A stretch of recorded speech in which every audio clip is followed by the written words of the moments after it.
electric lines leading away from it, then 3 dams of varying sizes with a varying number of gates, sluicing vast volumes of water into 3 very different channels.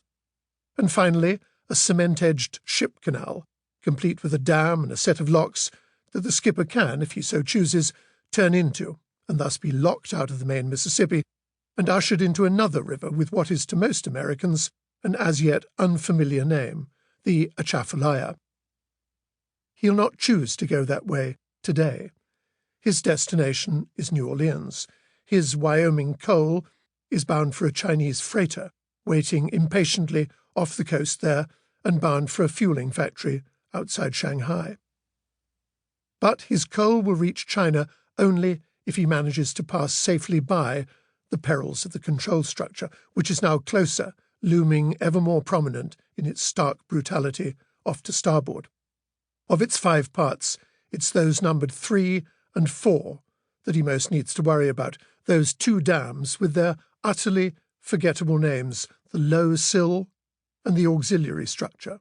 Whatever their importance to the nation, and they are formidable, it is the unusual and immediate risk that they pose to everyday navigation that concerns the skipper most. For soon after passing the warning notice, he'll become aware, even from his eyrie up on the bridge, of a curious and powerful pull as the structure begins to drag his charges in its direction.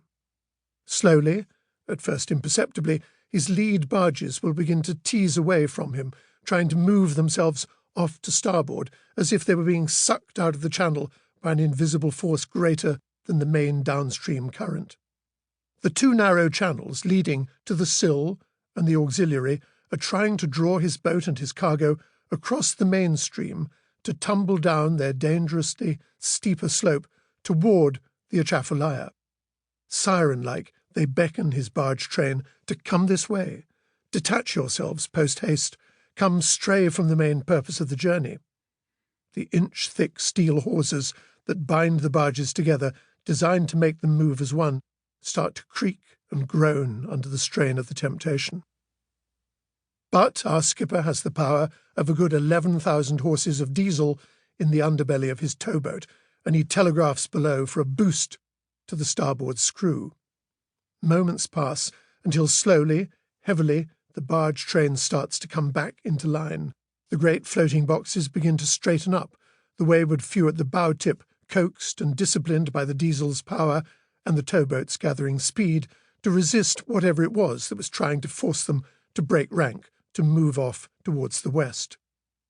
From this safe distance away he won't be able to hear, and thankfully so, but the pull on his barge is accompanied by a great sucking sound, a monstrous low-frequency growling, a hungry swallowing sound of millions of gallons of water pouring through an immense pair of concrete throats. An army picket boat, on guard for any breakaway riverboats, is anchored in the stream during periods of high water, its flag flying red. It's a tremendously powerful craft and has radars capable of noticing well ahead of time if any skipper, whether of a giant towboat or a weekend skiff, is getting himself and his craft into trouble. The crew aboard, paid to be perpetually anxious, watch the passing show. Their radars, linked to other powerful pieces of ranging wizardry on shore, are continually calculating whether he's going to be able to maintain his straight course or whether he might veer off fatally, badly hurting the craft beyond doubt, but more critically, risking damage to, maybe even the destruction of, the control structure dams. And these must not be, cannot possibly be damaged or destroyed, for they are man's crucially important bid for supremacy over nature. The picket boat's engines are primed to start at a button's touch if their boat ever needs to deploy, to intercept, to save both the skipper and the structure that they are duty-bound to protect.